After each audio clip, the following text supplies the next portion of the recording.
This is Starting Point, a podcast that tracks Guyana's unprecedented growth from all vantage points. Join your hosts, Kiana Wilberg and Fariza Hanif, as they dive deep into the heart of topical issues. Welcome to this week's episode of Starting Point. I am your host, Kiana Wilberg, and I'm joined by co-host Ms. Fariza Hanif. Today, the discussion will be a bit different, but nonetheless important. We place the spotlight on issues affecting men, women, children, and the elderly. And what better person to help us discuss many of these important issues than the Minister responsible for Human Services and Social Security, Dr. Vindhya Persaud. Minister, welcome to our podcast. Thank you, Kiana and Fariza. Both of you, it's a pleasure to be here on your program, Starting Point. Thank you, Minister. Now, I know that I noted in my introduction that there are a number of important issues regarding these groups that we want to discuss. But before we get into that, I want to give you the opportunity to reflect on some of the notable achievements during your first term within this ministry and how you have been able to change lives in terms of security as well as empowerment for these groups. Thank you for that, Kiana. And it is something that I looked at immediately when I got into the Ministry of Human Services and Social Security, looking comprehensively at the country and at the ministry and where we were in terms of programs that would impact tangibly on vulnerable populations, and also looking at strengthening or building systems to have a very structured output where we have measurable indicators of what we were able to achieve. And I will say that in every one of these areas, there were major achievements. And I'll start with the one that's the most recent, and it was closest to my heart in the last couple of years, and that is working with children. We tackled it in many ways. We looked at the safety, security of children, and I came up with a slogan for it, and that was keeping every child safe, because essentially that's what we ought to be doing, whether children are in schools or communities or any other space. And with doing that, it brought to the table the importance of a coordinated approach to many issues, and also the importance of bringing the communities, families, and the ministry together to have an effective approach to very serious things like cases of child abuse. And so very recently, we started the Children's Advocacy Network, and this is working with people across Guyana, training them in ways in which they could support the work of the ministry so they can identify red flags when it has to do with child abuse, work to support us if it is providing temporary shelter, it is reporting to us, and doing the reporting in a responsible way. Because what we've seen with social media, many things are on social media, and I keep emphasizing when it comes to children in particular, we should not re-traumatize. While I know everyone wants to help, there are avenues of reporting. So it's getting from the media system to the average person out there who wants to say, this is happening and we need to get help. So getting that going, and also looking at our homes and ensuring that we have the capacity to cater for children who need shelter, expanding our foster care program, looking at adoption in a very major way. Mm-hmm. So we've managed to do all of those, and adoption would have been bolstered by the addition of new legislation where we focused on intercountry adoption, utilizing the Hague Convention. So we are now a Hague Convention ready country to ensure that adoption proceeds in alignment with the Hague Convention. And we have, for the first time in Guyana, a central authority that does that. And just before elections in 2025, another piece of important legislation speaking about cross-border issue of child protection was tabled by me in Parliament and supported like the previous one. So the Central Authority is now empowered to look at intercountry adoption as well as child protection issues. There are other pieces of legislation in draft that speak to maintenance and support, for example. So those will be coming later on the legislative agenda. And then there was this specific issue that I wanted to look at, and that was early childhood development. And we were looking at the age specifically. Early childhood speaks to an age range from 0 to 8 years old. But that bit from 4 to 8 would have been dealt with by Ministry of Education in the formal education system. So it's looking at that 0 to 3 years, 9-month gap and how we could work with parents, with children, and develop an entire ecosystem to cater for understanding the needs of children, their developmental milestones, and also looking at how we can work with parents and children to have effective parenting. So out of that came a parenting manual for trainers. And when I wanted to see this happen, people are going to say, we know how to parent. Why do you need that? But I also believe that parents need that extra and that extra support, because you have children with special needs, you have children who are very different. Discipline becomes abuse if not done the right way. Correct. And so all of that went into this. And then I wanted, when we worked with the parents, not just to have a class, but to have something to take home where they can refer to. So there came the parenting workbook. And then all of this was amalgamated to complement the early childhood development system that we were trying to build. So we came up and we completed the National Integrated Early Childhood Development Policy. We also have the National Integrated Early Childhood Development Program. We also came up with a training program for persons who wanted to venture into early childhood development. We had our first early childhood development practitioners conference, and this was building on work done through WIN when it started in 2021, where we trained persons in levels 1 and 2 of child care. So then through this, we were able to train them in level 3 for early childhood development. We were able to incentivize 100 persons after being trained to set up early childhood centers in the community. And that's something I'm going to build on this year, because I'm very passionate about having care centers in communities. And I was so happy that His Excellency continues to mention this, because care and the care economy is very important to any country.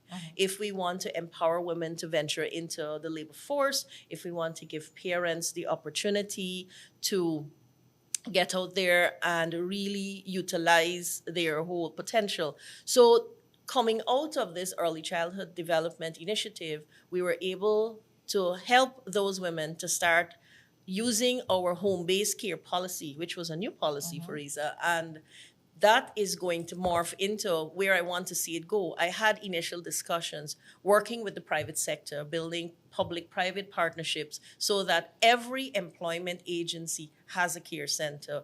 We're providing the personnel, we're providing the training. It could be a woman developing her own business but partnering with the company, or a woman in a consortium with other women and men. I'm a big advocate of consortiums, starting it in their communities. But it is not just care. It is care that is tailored for the community, care where we train people, and care where we monitor and assess them as well. So they have to meet standards. And that brought us to the next level, and we were able to take 10 of these to centers of excellence. So it has been a very comprehensive program, and you will see more of that being built out. And I think the highlight was when His Excellency and I were able to open the first day-night care and early childhood center, changing the landscape of care in the country. We've had daycares. That's not a new phenomenon. And I remember telling this story that 3 years ago, there was a lady who lost 3 of her children to fire. She went out to work and the children got into trouble, and I sat with her for a few nights. I went to the funeral, and that graphic image will never leave my mind. And so going to a conference in Latin America, they asked what we were going to do on care. And I got up and I started to speak on day-night care and early childhood. And they said, "Where's the paper?" I said, "It will get to you." But I hadn't written a thing, but it was just a concept I had. And so that's where we plan to go with this, so that no longer will people have to worry about care. No longer. The whole system will be catering for them. So that was one. And then, of course, everyone knows about the Women's Innovation Investment Network. To date, we have trained 19,736 women across the country. 35% of them have started their own businesses.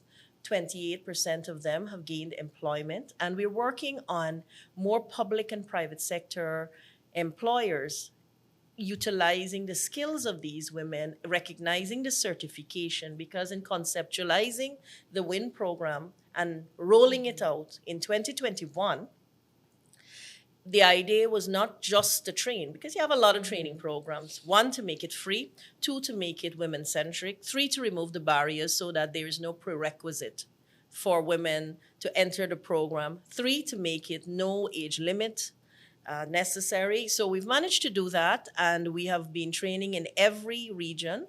We have also used a hybrid model to train, and we are also utilizing the funding opportunities that present themselves to us. Like, women were able to benefit from World Food Programs, business grants, stimulus. We pay for women to register their business. We have a brand new business incubator that was opened in late 2021.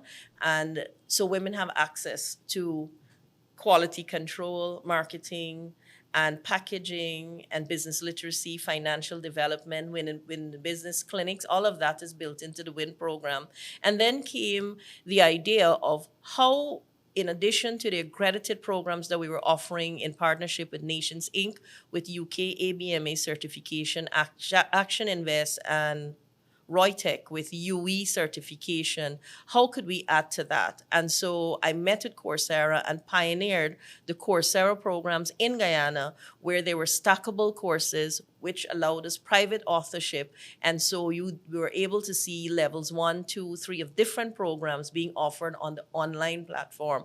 This was able to take us very much in a very, I would say, strategic way in the hinterland, where as you know, government is expanding its digital footprint and having all these hubs and putting in the hands of women. If you're home, you have to look after your child.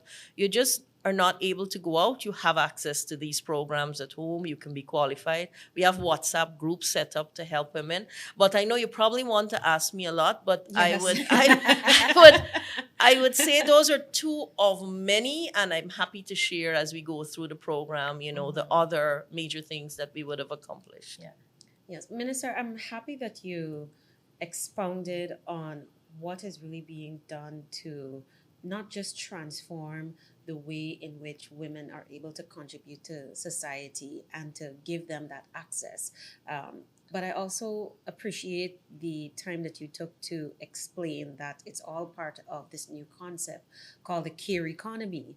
And if I got that right, I mean, we've heard about the blue economy, the orange economy, and now we're hearing this strategic approach, which is the care economy.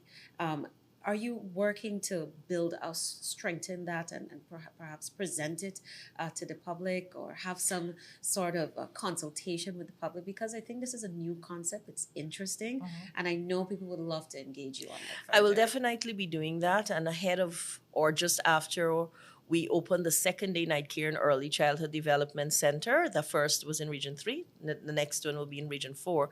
And I want to do it because we are creating, and we have created, the support network to enable the care economy to flourish. And we have seen the dividends of that, putting women into jobs where they're their own bosses, and I love to see that, and also really providing a needed skill and service where you are empowering not only the women to have jobs, but you're providing for single parents and parents in general to have a service that they so badly need, especially the night care service, because we know our country is developing at an unparalleled pace, and we want to ensure that no one's skill is underutilized because they have to look at care of their children. And every parent will want to know that their child is safe. So putting that service in a particular place of employ, or putting it in their community where they're confident because the ministry is monitoring. The ministry has developed the system and we're working with parents. I think it's a good thing. So you'll see those consultations going up because we want more people to jump on board. And the other aspect of care not only focuses on children, would be elder care. And Beautiful. as you know, the PALMS institution currently has 151 persons. That is the only state-owned care center for the elderly. Our government's plan is to build out more of these across varying regions. Perhaps Region 4 might be the largest. And it is my intention, and I hope I will be able to do it sooner rather than later, to gradually remove persons from the PAM. That institution is an ancient institution. Correct. And it requires every year in the budget an injection of funding to ensure that it is structurally sound. It challenges us and so many other things. And the full capacity could never really be used because the building itself is so old. It's so old. And We've been Yeah. doing work on it, Correct. but it needs way more than we can do. So that's something. just And phasing it out. yeah, I'd like to see that happen. And I'd also like to see people parallel what we're doing for children. We've trained a significant number of women across all the regions in patient care and elder care. So the home-based care initiative, I would like to see that kick in because it is really allowing persons to deliver care at home and also care in the institutions and work with the elderly too to make sure that they are engaged socially because a lot of older people are at home and they're not engaged. So we started a new program and we have developed since 6 hubs, the Golden Generation hubs. And these hubs engage elders or seniors 2 to 3 times a week. We piloted it in Victoria and we are bringing the elders out for several things, bridging the digital divide, working with the National Library to train them in digital literacy, also working with them on health, wellness, and overall well-being. You will see me before the end of the year doing some exercise sessions with the seniors, getting them into types of exercise that are good for them, Tai Chi, yoga, that kind of thing to work on their joints and bones.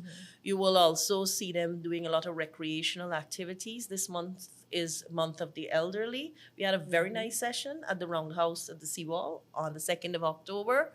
And so the idea is to take people out of their homes and to also discuss very important things like elder abuse. It happens. Sometimes it is right in front of our faces and we don't see it. And many times they don't know how to report it. We do have the 914 hotline, but it is letting them know you are experiencing it. And it's simple things, financial starvation where they don't have any economic injection into their lives. People take away their pension books. People don't feed them. There are lots of things like that. And my personal pet peeve is where a lot of seniors are signing over their properties to their family members. Now, don't get me wrong, I know that's their personal choice, but we see the fallout of it, where 2 weeks after someone signs over their entire house, they're on the road. Wow. They're abandoned at Hugo Chavez. And something else, we see a lot of dumping of seniors, whether at the hospitals or at any of our institutions. My thing is, if you know you can't care for your parent, come and talk to us and let's find a good solution for your parent. Don't dump them on the road because they're left out there to survive. And many of them are left unidentified as well at the Absolutely. hospital. Well, we now have a very good coordinated system with GPHC where we're working with them. We have been doing it at the night shelter. That's where a lot of the indigent and homeless go, where they come on board. They've been doing surgeries for us. We have eye care happening regularly. The infectious unit is there. The dental unit is there because what people don't know, when persons come at the night shelter, we can't confine them. The law is very old, and that's something we need to look at. We cannot lock people up, and we shouldn't be locking people up. They're free to leave. But while they're there, they not only have shelter and meals, and this was the first place. I remember visiting as the first place when I became a minister in 2020, and I was horrified at what I saw. I couldn't believe people were putting anyone in there. the conditions were deplorable. Yeah, you published some photos, and it was indeed It was horrible. So we have refurbished the entire place. There's an increased capacity, and whether it's the Palms, Night Shelter, Hugo Chavez, we're continuing that coordinated approach, having them assess people for mental health challenges. How can we help them better? How can they access healthcare, looking at people who are there because maybe it's substance abuse, so it's not an organic issue, how they can get care, and also looking at things that we can actually fix for a person.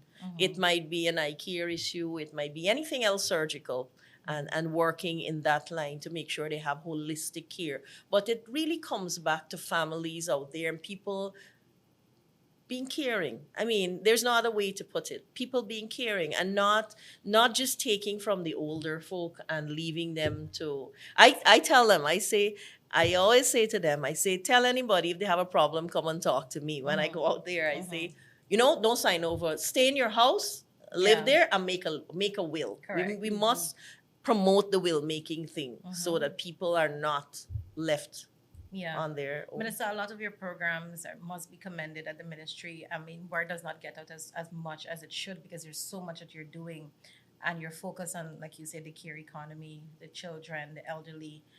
But there's something that's near and dear to you as well, and that's domestic violence. And we're in Domestic Violence Awareness Month. And a lot of issues come to the fore during this time, a lot of awareness as well. But one of the things, it's statistics. And people always ask how many of our women have been killed. And one thing I want to know, how many have been killed from 2020 to now? And what are some of the programs that your ministry has implemented to help victims of domestic abuse and violence? Fraser, you are absolutely right when you say it's very close to my heart. Some days when I see women being killed or injured, and we've seen a spate of that in recent time, it has me very depressed for days and weeks. And I think to myself, when we're putting so many things in place, why is this happening? And every life for me is an important one. It's not a statistic or a number. It never has been for me. In fact, I take it quite personally. And many times you are right. I go to visit a lot of people and I don't publish anything, whether children or women, because I always believe in maintaining the dignity of a person and their confidentiality. Maybe the public will say it's a bad thing because the minister needs to have the PR to show that she went. But I like to do it quietly and sit with people. And when I came in 2020, there was literally no system because there was a sexual offenses, domestic violence policy unit. Right. So it was more dealing with policy. Reports were made at a police station.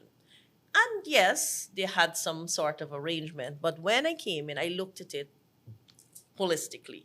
What was missing? Avenues of reporting. Reporting that people could be confident something is happening after they made the report. Reporting where we were able to collect data to drive policy and to develop programs after this. But reporting was key. And we had to build among people the confidence to report. Not only the person who was experiencing violence, but the people around them. And that's still a struggle we have. Sometimes you read the newspaper when someone passes or someone gets hurt, and you will see. I tend to go to the bottom and read before I read the top. You will always see, we knew. Yeah. We knew. And many times I sit with survivors' families. I remember sitting with the families of a lady who was stabbed 32 times. And I asked them, I said, what happened there? And you get things like, she wanted to protect the gentleman or the partner. We made several reports, but she kept going back to say that don't press further. And I don't believe at all in victim blaming, or that's what people call it. I do not believe in that, but that is the reality that we deal with. And we could have put in all the work, but then when it goes to the point of prosecution, from the time it hits the court, there is this resistance in a lot of cases. People don't want to move further. And we also have the case where it is still stigmatized. Domestic violence, as it was called, gender-based violence or family violence, as it is referred to now, looking at the broader picture, it is still seen by a lot of people as a failing if they leave. Their families may send them back. Their families, these are the things we deal with still behind. happening. It still is Still happening. happening. And people feel pressure to stay. There is also the issue of financial independence for women, particularly, and also the issue of children being involved and weaponized too. Yes. So you have all of these very complex issues. And I dare say it will take us a long time to completely eradicate. But you ask me how many? 96 persons lost their life. And in the last 2 years, we have seen a decrease in the numbers of cases where it was partner related. We had 12 cases last year, and we have 12 cases to date. Prior to that, in 2020, we had 19 cases. 2021, there were 18 cases. 2022, we had 2022 and 2023, we had between 20 and 23 cases. So what I noticed, and when we analyzed it, during the COVID period, like cases of child abuse, we had an upsurge in cases of violence. What is of concern to me now, and it's something we are investigating and trying to analyze, is the phenomenon where the partners kill the women and then commit suicide. Correct. And we are seeing more cases of that. We are also seeing cases where when the perpetrator carries out the violent act, many times over the 5 years, what we've seen in about 25 to 30% of the cases, they would have gone all the way up to the point of the survivor being working with us, or we working with them, and we have a protection order. We have counseling happening. Well, what do? First of all, you call, you report to 914, and we have had 67,000 calls from the time the 914 hotline was established. And every year we have over 10 to 13,000 calls to the hotline. We have a dedicated staff that mans the hotline 24 hours. It's toll free. What can happen? We have crisis intervention. So if it is an active case, it's happening right now, we call the police, we make sure there's intervention, there is removal. We have shelters, we have state-owned shelters, and we have partner shelters as well. So shelter is provided. We have also, from 2022 to 2025, I realized a lot of women didn't want to go to the shelter. Yeah. So I started a program where we were paying 3 months rental for persons, and we've continued it, and we will continue to do it. But the new law, which we will speak about just now, the Family Violence Act of 2024, provides in the law for a survivor to stay on the premises in the home or rented apartment. And the perpetrator has to remove themselves. That's in the law. The police now has the discretion of entering a premises once there is reasonable cause to feel that there is an active case of violence happening without a warrant. They have 48 hours to do the report, to charge. So all those discretions that were there before, the Domestic Violence Act was a sound act in 1996, but we have tried to fill the gaps and broaden the umbrella of coverage to family violence, where it's not just two people, it's anyone under the family umbrella. And what we need to see is after the protection order, what happens. Yes. I can tell you we have been seeing. One, sometimes women go back to the perpetrator. Many times the perpetrator crosses the boundary, breaches the protection order, and gets into where the woman is and creates havoc, and many times it could end in a fatality. That has happened. Now, the protection order is what we can do. In terms of bail, that is provided for across our legislation. That is the mandate of the courts. And we've been advocating for perhaps higher figures and harsher sentencing, and looking maybe in the future where some of these things will not attract bail. But that's an entirely different conversation that has to happen among several partners. But the intention is to really look at where we have the loopholes.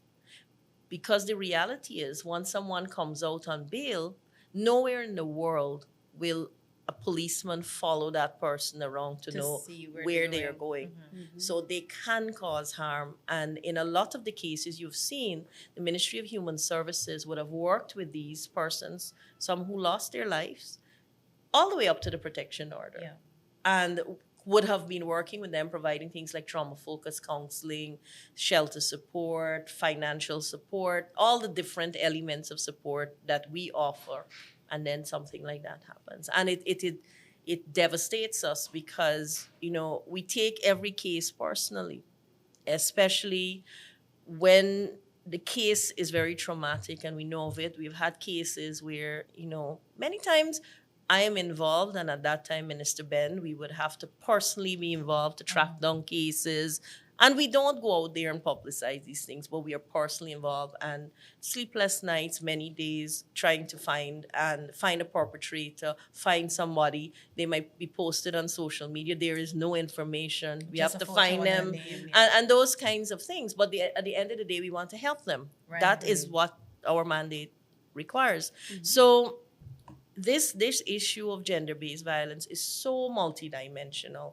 And because of the nature of what it is and what we have to do, we know we can't do it alone. So in 2022, we started the Community Advocate Network.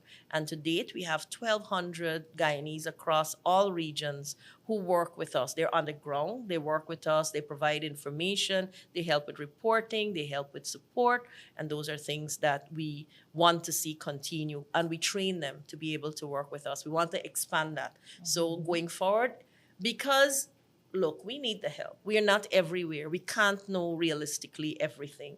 So between the Community Advocate Network system, the 914 reporting mechanism, and the iMatter app.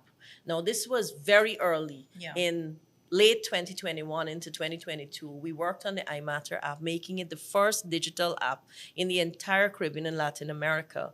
And the reason we were able to accomplish all of this in that time between 2020 and 2023 is because I signed on to the Spotlight Initiative on behalf of the government of Guyana in October 2020. It was there all the time. No one signed on to it.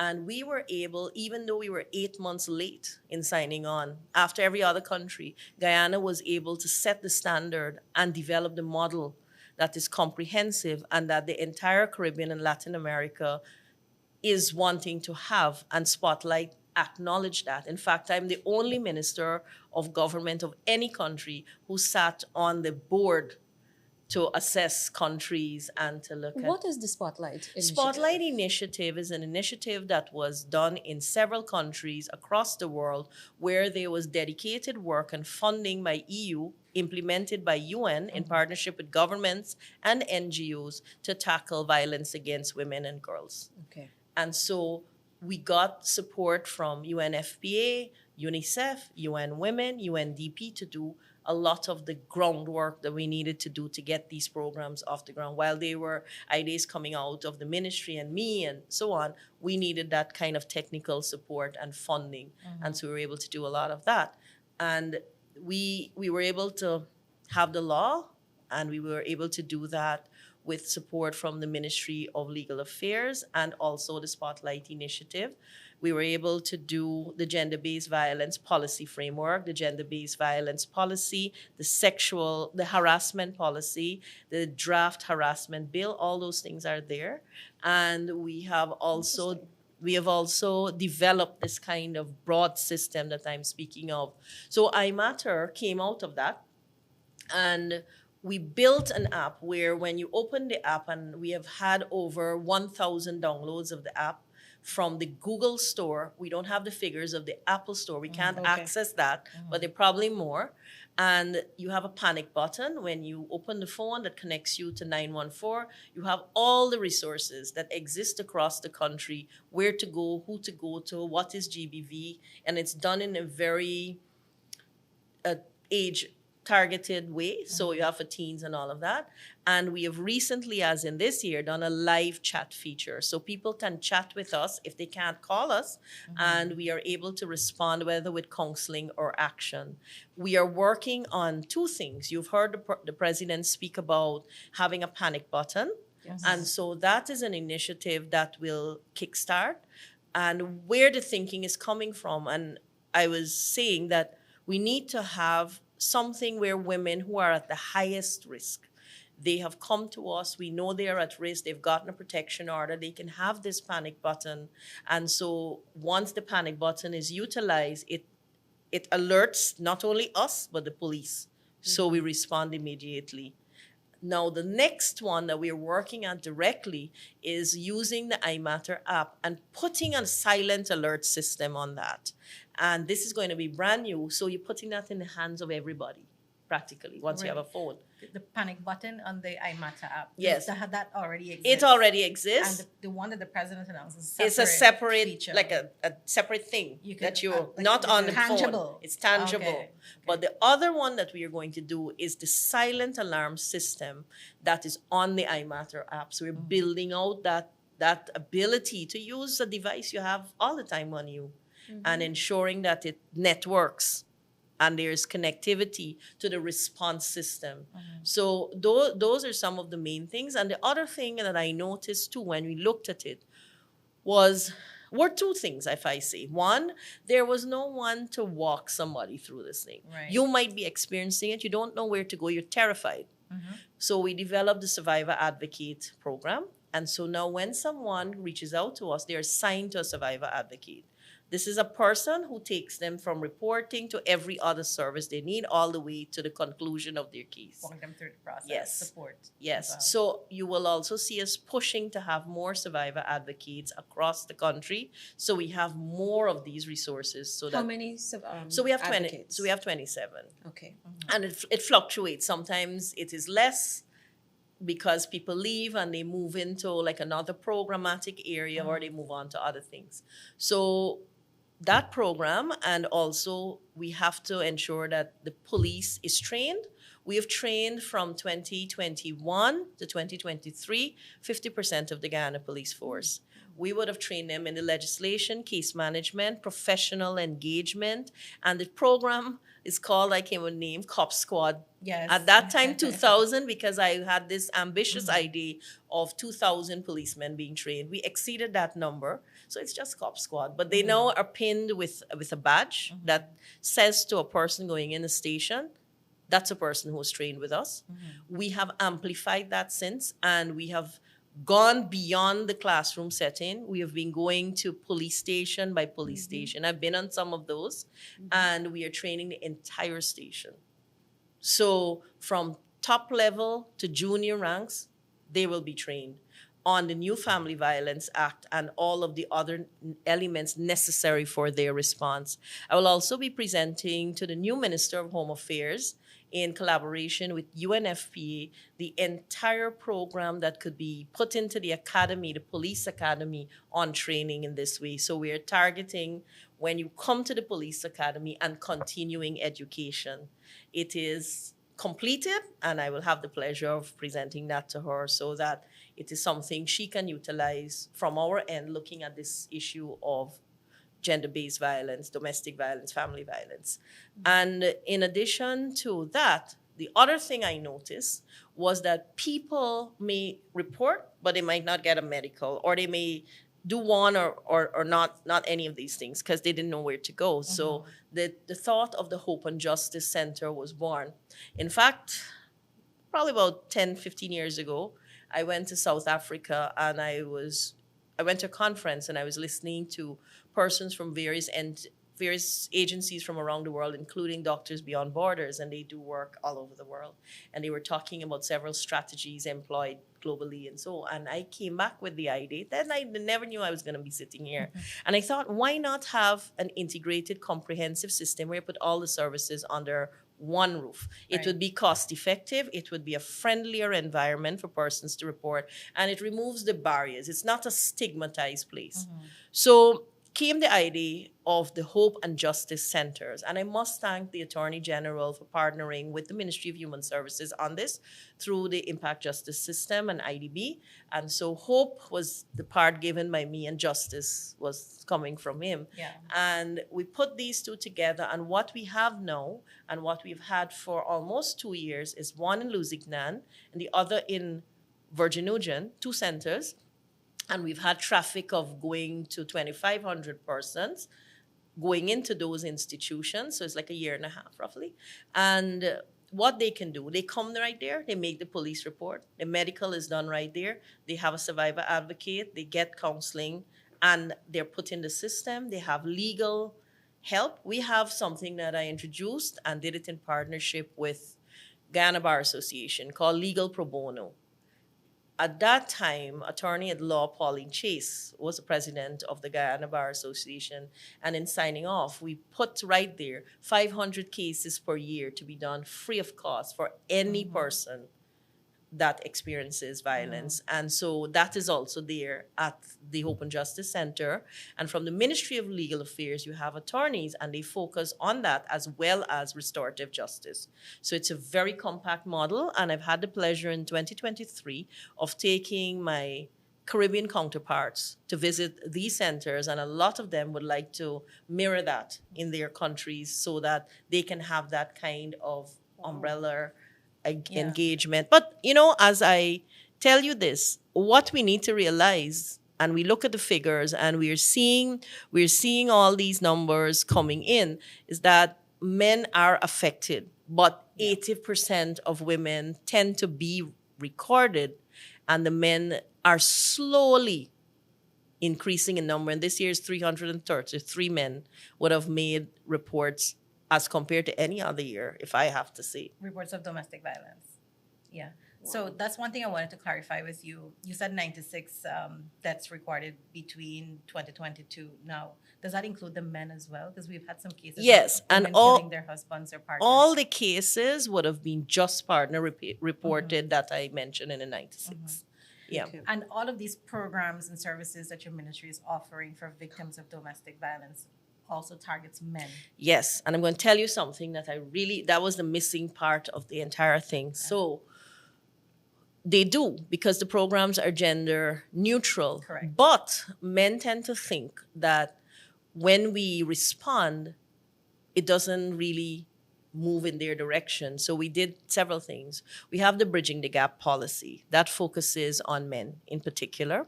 Coming out of that were several things: the Brave Centers and the Partnership and Relationship Assessment Program. So the first Brave Center was started in 2025, this year, in Region 3. These centers are not labeled. We're not stereotyping men. We're not labeling men, because not all men are perpetrators. What we're looking at is prevention, intervention, rehabilitation. How do we do it? So those centers are for prevention, awareness, and intervention. If the person has already been charged by the court, we have the probation department that deals with those cases, which is different, it's post-charge. But these centers work with men on empowerment, toxic masculinity, fatherhood, relationships, and there's a whole gamut of work that we do there so that the focus is totally on men. And we are developing the staffing capacity right now so that we are able to do more of these centers across the country. It's something I want to see amplify, because there is a need. When we opened Region 3, we were pleasantly surprised. A lot of men came in. They didn't want to leave the sessions. So we are happy to see that. Right in that vicinity, we have opened our youth-friendly space as well. So there are different hours. So we're working with boys as well. You can't only work with the adult men. You have to work with the boys who will be the men. Yeah. So we've started the youth-friendly spaces, and we have 10 earmarked for this year. We have opened 6, and there are special programs that we are working on only through the Child Care and Protection Agency, only targeting boys. And we are partnering the 2 agencies, the Sexual Offenses Domestic Violence Unit with the Child Care and Protection Agency, and with support from the Family Enhancement Services Unit to focus on juveniles when it comes to engaging in violence, looking at behavioral patterns, looking at bullying. We have all of these programs already. So it's taking them outwards and ensuring that we have the human resource to be able to deliver. That has always been a challenge. I mean, everything is as good as not only the numbers of persons that you have, but the persons who bring the necessary skill, the compassion, the empathy, and those kinds of things that are so needed in this. So the partnership aspect of the program, and that is in line with something called CUTE. This is another program that we are starting through the probation department. Both of these are going to be looking at relationships. CUTE looks at couples. Now, That's a cute name. so first when they developed the name, it sounded to me like Cutlass, and I said, you can't put an acronym like that. Right. So they came with CUTE.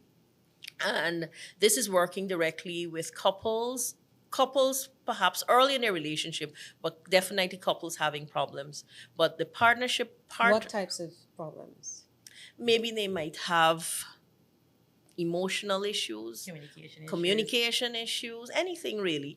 And we have all the departments. We teach and we work with people generally on conflict resolution, anger management.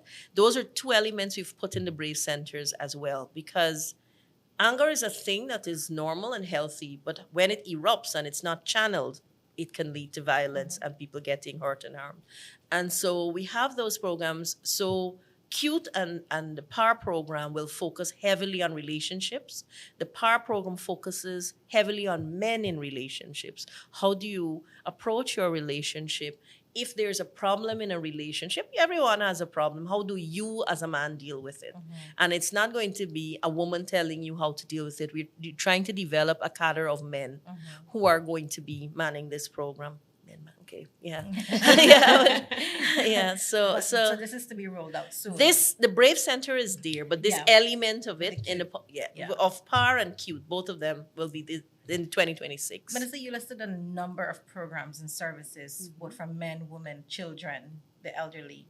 How does one access these services? Very easily. Yeah. You can walk into any Hope and Justice Center. You can walk into the ministry. You can call 914. All of these services are free. They're open to everyone. They run from the coastland to the hinterland. And while I mentioned the two coastal Hope and Justice Centers, we also have one in Mabaruma in Region 1, making us the first country to have a center that is a social services hub with the Hope and Justice element in the hinterland. And that is one we are working to resource.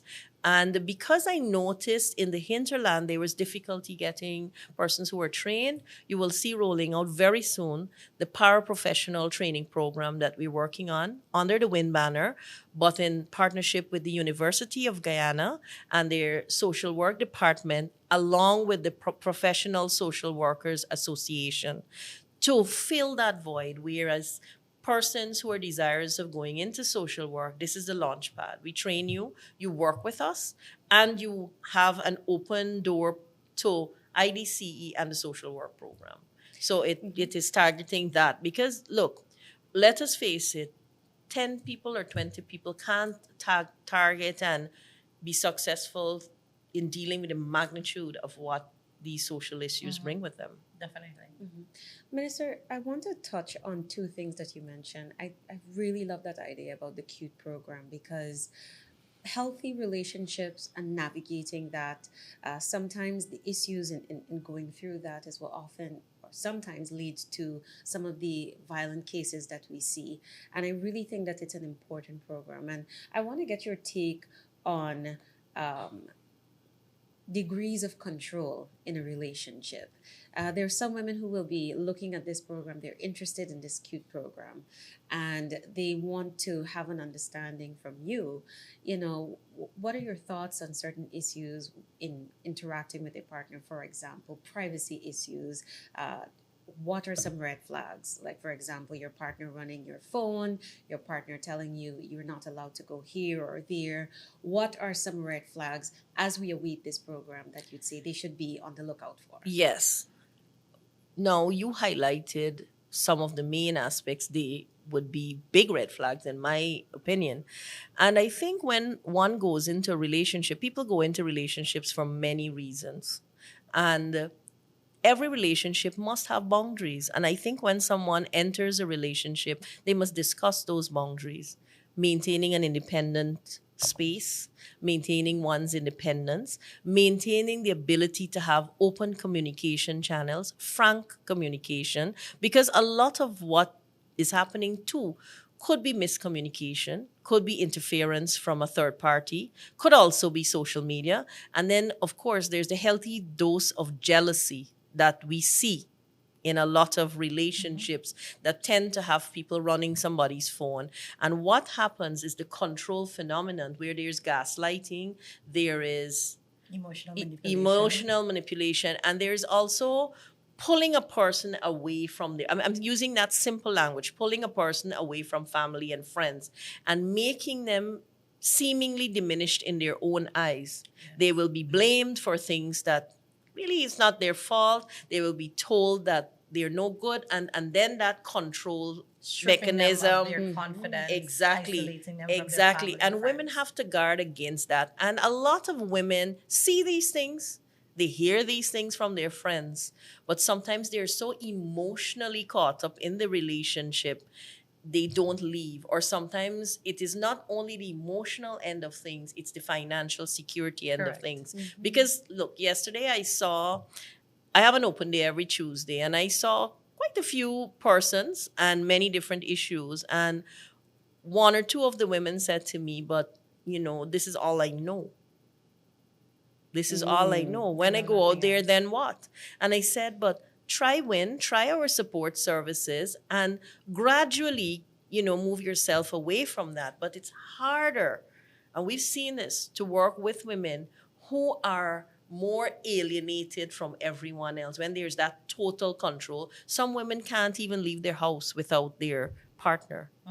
Some women, this word empowerment. I've had men tell me, when you say empowerment, they tell me like this, when you say empowerment, is only women you're talking about. I'm like, no, we can empower men too. And why are you afraid of empowerment? See it as a team strategy where when she's empowered, she can help you in the home. Correct. Both of you can go out to earn, but it is always that fear of She's gonna somebody fight. exceeding the other one, or somebody going out there and another person seeing them. There are all those dynamics to a Find someone relationship. better when And you're it sounds working. as though you're also talking about some of the characteristics of toxic masculinity. Toxic masculinity. And those are some of the issues that the Brief Center, I understand, would be dealing with.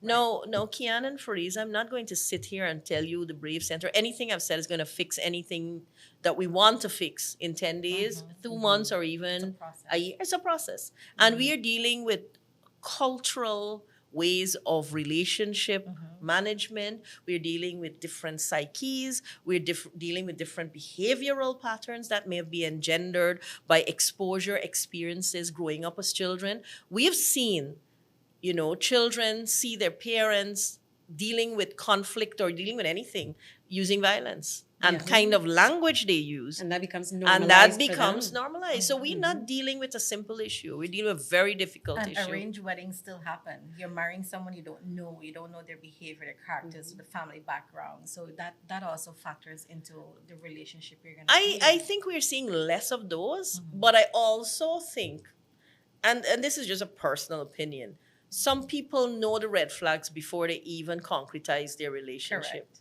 They're aware of it. They're told about it. They know of it, and yet they go into it. And this is not me saying that to anybody you're wrong or so, but it's just the reality that exists. And we tend to think that this happens only in a particular social bracket. It's across the board. Correct. And a lot of times you see people coming out there, and behind closed doors, it's a whole other thing. And a lot of women from different brackets would have come to me and say, we're comfortable talking with you, but this is what's happening. And a lot of them say, my partner is well known. When he goes out there, he projects an image, or when he goes out there, he's a certain status or strata, and we just don't know how we will talk about this because we will be judged. And then there is the social media angle of things where everything is out there. And so people, in some ways, they're terrified because they don't want to be out there being bashed on social media, being stigmatized. And so there are all these things. So the thing is, though, I would say when you go into a relationship, go in eyes wide open as much as you can and have have a couple of people around you who will be frank with you, and you know they're frank with you. So when they're telling you something, it is not because they're telling you, they really have your best interest of heart. Don't lose that to anybody, male or man. Or I had a case a while, not so long ago. A male came to me and said, this lady who is aggressive made complaints against me, but I'm the opposite. She actually beats me up, and I leave the home. But I'm being blamed for something, because so you have that too. So that's why I'm saying, any person, when you're going to have those people that you can count on who can see it, but also be wary of those people who will perpetuate the violence because they're filling your head with negative things. Sometimes women will say, I went to work, I came home, I didn't go anywhere else, but my husband's friend will say he saw me doing this, or she saw me. And there are those things, the third party interference. You will also find parental or familial interference, where certain behavioral patterns are encouraged, where males are thought to think, well, if you have complete dominance over a woman, that's what it is. That's what you should be. But you see, the more of these we see, that's what we're teaching younger people. So there's a program too for that we started and piloted in Region 6, and we are moving it outwards. It'll be amplified. It was through the Spotlight program, Foundations. It targets its 13 to 25-year-olds, and we focus on the issue of violence. And we are putting that in all our youth-friendly spaces. We've gone into schools. We've gone into at least 30 schools per year.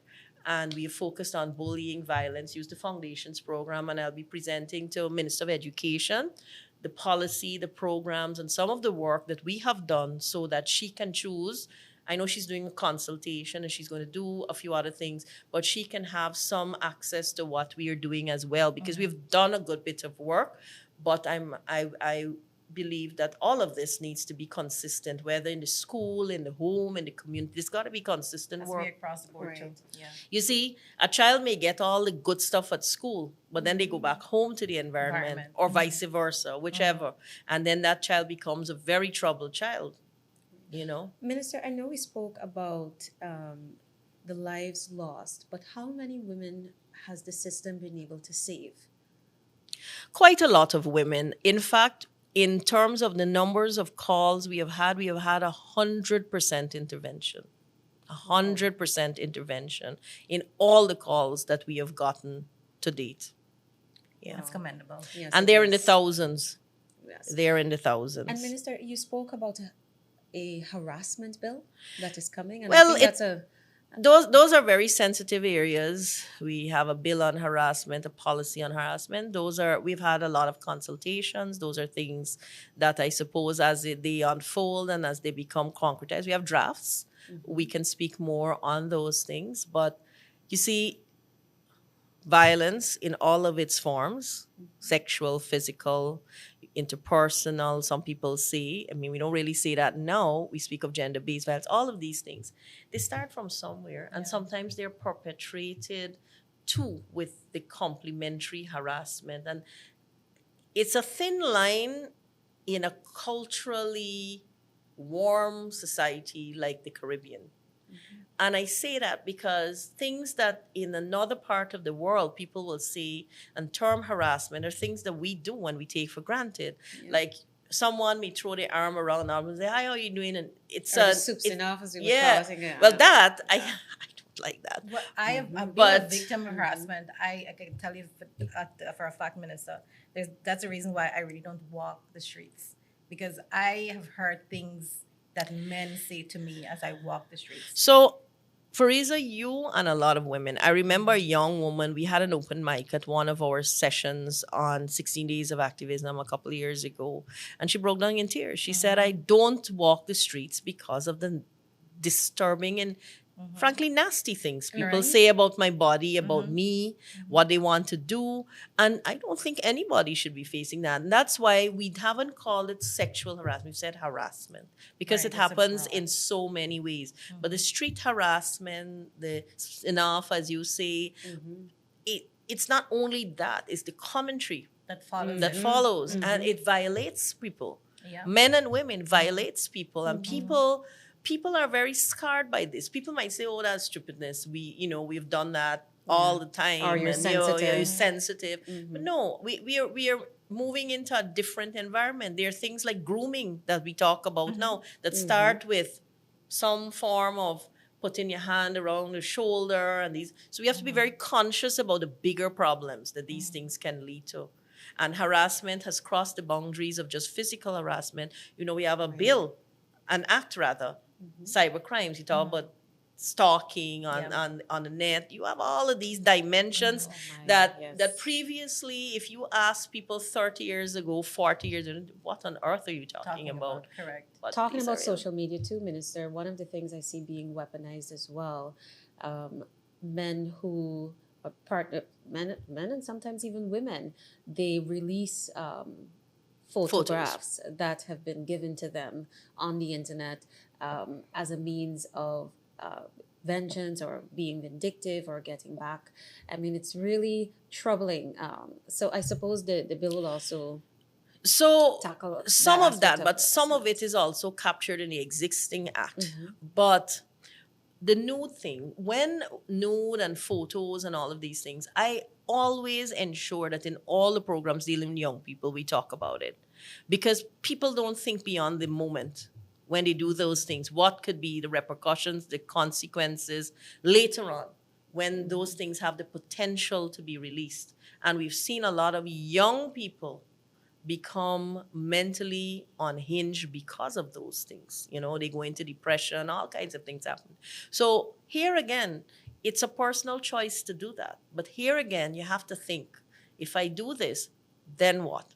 Not that I'm saying to the person who releases it, you get a free pass. Absolutely not. Because you may have had a discussion about it or you may have agreed. But the reality is we're living in a world where things change like this. A relationship could be wonderful this week and next week it's not. And the point is, everything can go on the internet. Yeah. And it does. And what I tell people, it doesn't disappear. So it stays there. Whether you think you're deleting things or not, it's there somewhere. So you have screenshot it, still have it up you have to be somewhere. careful. And then the effects of that is devastating to a person when they're out there like that. But we have to be, and a lot of the education we're going to be focusing on, you'll see that in 20. We're doing a big awareness campaign. We are really ramping up our awareness on all the cases of child abuse, gender abuse, and all that. And you will see a lot of emphasis too being placed on the media, where we want them to be very, very proactive partners with us on these kinds of things, how they report cases, when things are placed, how they should be placed. And I know there's the formal and informal media, Right. and we plan to engage the informal media, social influencers, those persons. We plan to engage them too, because the internet, social media is a very big thing. We can't get to everybody, but at Right. least people could understand what are the ramifications of some of these things and what the scarring impacts are and the trauma impacts are on the person. Minister, you touched on something earlier that I want us to delve into a little bit. A woman she's abused, she makes a report, but doesn't want to really pursue the matter. But the evidence is there that she's been abused. Does it end there if she doesn't want to give a statement? What can the police do? Can they still charge this person? No. What you have asked is something we have sat down for hours and discussed. There are different pieces of legislation around the world where the state can continue. Here we use the witness or the person. And if they drop charges, unfortunately, we cannot. If I had my way, we would do exactly that. We continue to prosecute. There are several clauses in the Family Violence Act that gives us some leeway, but not the total one you were talking about. And then there's also a clause there, two clauses. If a person is complicit in or actually does put forward a charge that is false, there are repercussions in the law. If there's a vexatious clause too. If you go 55 times to the court, I'm being a little extra there, and you don't follow through, you can also be held accountable. mean, there are lots of elements in the law. We sat and we pounded this over and over. And the good thing about the law is it could be amended. So some of those things, like that one, different things I would probably want us to sit back down on and have a look at it and see where we can go realistically. Because the good thing about every law, it has the potential to be amended. And when we see things rising up, we can go back to the drawing board. And we also spoke about children. If we can turn our attention to them a little bit more. Now, there are ongoing concerns, as you're aware, about the plights of children, abused children especially. Can you tell us a little bit more about the programs that you have to rescue some of these children from abusive homes? So they would have had over 2,800 reported cases. Of that, we found 2,600 plus of those to be actual cases. Wow. And every one of those cases would have been investigated at 2,000, because we had to investigate all to come to that. Now, Are we these have cases of sexual abuse? varying. Now, the topmost cause is neglect, not sexual abuse as you would think of it. In fact, in the highest percentage is neglect, then comes physical abuse, then comes sexual abuse. In terms of perpetrators, the people at the top of the list are actually mothers, then fathers, then anyone else. And so when we speak of abuse, it includes neglect. So it's not just 2,000 plus cases of sexual abuse. Right. So what we have been doing, several things. We have started 3 years ago the Street Light Project. This was a recognition of children on the street for various reasons. Children on the street begging, yes, but children on the street engaging in all kinds of things. That is neglect. And so we have picked up 30 children this year, and we have worked with not only the child, but their families. We've worked with those children through Child Protection Agency or the Family Enhancement Services Unit. The FES unit has a structure where they do what we call a YSET test. That was worked on with us through USAID. It's an upgraded test of the entire family situation, where we work with child and family to have a semblance of less dysfunctionality or more normalcy in the home. And we work with everybody. Through the child care agency, 50% of that 30, we would have directly assisted them with everything from support on welfare, helping with employment, you name it, we have done it. What we are looking harshly at is recidivism, a recurrence of the issue. And we find some people do that. And if you look at the numbers of children we have picked up from the road, for example, all of them have parents and families. It's not that they don't, but their parents and families need to be more cognizant of where they are and what they're doing. So this program will be expanded, and we've developed a rapid response team. Now, this was started for several reasons, because I recognize in the nights you have cases coming. So we needed to have a whole...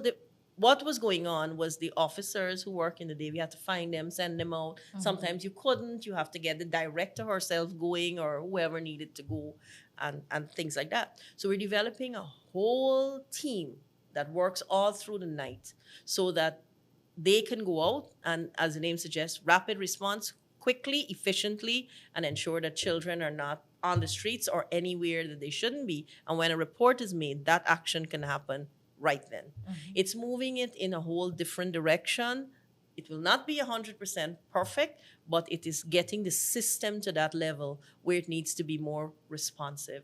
We do have a shortage, a severe shortage of child protection officers. We continue to employ our officers as fast as we can have them, because what we are seeing is not only are we trying to respond to everything with what we have to really build capacity to do this kind of thing the way I would like to see it happen. And so when there are cases of child abuse, once we are notified, in whatever way we are notified, and here again, I must tell people, don't post children's pictures on social media. Don't do that. If you want to report, police station, Child Protection Agency, 914, and give us the details so we can find the child. Because when you don't help us to find the child, then we're shooting in the dark, and we spend a longer time trying to find these children, get them out of the situation, and help them. People say, well, child protection removed the child, and sometimes parents will say, child protection removed my child, and we can't breach the confidentiality of the issue. But I can in general tell you, sometimes at home, there is abuse happening.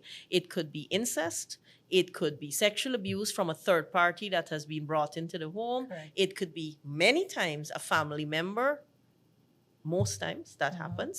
And when all of these things happen, we are mandated by law to remove the children from the unsafe environment. Now you're going to say, where are putting them? Yeah. We have state homes and we have private homes. And in all of that, we have over 350 children in state care right now. And That's a lot. a lot. But it's telling you the enormity of the issue. Yeah. And when we remove children, that's not it. We do a forensic interview where the child's voice is heard, except when it's a baby or toddler, someone that cannot. But when the child says in that interview, which has the police, the child protection officer, could have a family member, you have a certain number of people who are there. It's carried out in a specific way where the child is protected. Nobody is around the child, just the interviewer. And that's done only once. And we do this at our child advocacy centers. We have in every region. We're developing Guyana's first state-owned forensic interview unit. You will see that in 2026. And that's going to be housed at our Hope and Justice Center in Region 3. So that will yield more capacity to do these interviews at a faster pace. Right now, we are in partnership with ChildLink and Blossom Inc. We have heavily subsidized both of these NGOs, and we have done this all 5 years that I've been here. And their mandate is to do the forensic interviews and to provide at least 16 sessions of post-trauma focused counseling. And so when the children give their statement, that's taken to the DPP. And then the DPP makes a decision on what is next. At no point in time can that be influenced by anyone in the sense that I can go in or anyone go in. That's done in that environment. And so whatever the child says, whether yes or no, that's what we are bound by. Sometimes we do know, we have our suspicions that yes, something is happening, but the child says no. Indeed. Yeah, and then they have to do a medical report as well. So it's a whole series of things. We have to counsel the children. We have to keep them. We have to keep them safely. We can choose also outside of state care or private homes to put them in foster care or put them with a biological family member who has nothing at all to do with the situation. There are options. But we have had children who are so sexualized, and I'm being very open with the public here, that they will not only stay in the institution or wherever, they'll want to go back to that type of behavior. So it's not a simple thing of just keep the child. Yeah. It's really working in a very deep way or an in-depth way with the child to make sure that all those things are dealt with. We have a psychologist on board. We are trying to expand our psychologist team because those are the kinds of cases we have to deal with. And so we've been working with University of Guyana. We have trained a number of our officers because I asked them to do 2 programs at UG when I came in, one on grief and trauma-focused counseling, and the other on specializations in social work. By the way, we are about ready to launch out our social workers bill, which speaks to licensing, regulation, and accountability. So that's in final draft. So that's one that's coming up. But the whole idea is to build the capacity of what we have so that, we can really cater to the needs of children. Fariza, before you wrap up, if you just indulge me one last question. Minister, you mentioned about the juvenile centers briefly. How many children do we have in these centers? What's the plan or strategy to reintegrate them into society? And what's the state of affairs of these centers? So there's several things. We have the state-owned homes that will have has just over 100 plus children, and the privately owned homes with 200 plus children. Now, government gives a subvention annually to the private homes. The First Lady has a program with Adopt a Home, so they get some level of support there. And the intention is not to keep any child in a home longer than is necessary. So we have the reintegration and reunification policy. Okay. And one of the things I noticed when I came into government was that there was not always a plan for every child, and children were just left in the homes. Some had no choice, but others could have been reintegrated. So we started this process 2 years ago where we were looking at the plan per child and reintegration, reunification. That has significantly ramped up this year, and you will see more of that. Now, it is a very sensitive thing because when you reintegrate and unify, you have to make sure there are no perpetrators around. You have to make sure there's no access to that child by anybody who could cause them. So it takes some time. This policy also covers the juvenile holding center. So no, that is separate, Okay. a separate policy. But in terms of their well-being, that is where the policy goes, following their placement in some, whether state care or private care institution, where they would have been placed by child care for an abusive situation or any situation as matter. Okay. The juvenile hold processing center falls under this ministry that's now being constructed, and the idea behind that was that we didn't want children to pass through the regular rigors of an adult when they went to the police station and going into jail and all that kind of thing and Handcuffed and- all these things. So there's a Juvenile Justice Act, Right. and that was amended under our government in the last term. And so the Juvenile Processing Center nicely fits into there because it's not only the center, it's how we deal with the children that come through there. The holding center falls under the Ministry of Home Affairs, Okay. and they have a Juvenile Justice Department as well. And then there's the NOC that falls under the Ministry of Home Affairs. But because the things are so closely aligned, there has always been partnership Partnership. Yeah. between the two ministries. Yeah. Understand. Minister, it has been a privilege to have you on this Thank you. podcast. We have learned so much, and I'm sure our audience as well. I mean, there's so many programs that I didn't know was being done by your ministry. So it's really good to sit here and to be able to listen to you tell us about it in the most eloquent manner possible. And our audience as well, and for victims of domestic violence, they please utilize the 914 hotline. Help is just on the other end of that phone call. This has been Starting Point. Join us again next week, same time, same place. Thank you. Thanks for watching Starting Point. Follow us on Spotify, YouTube, Facebook, Instagram, and LinkedIn for critical updates and exclusive content.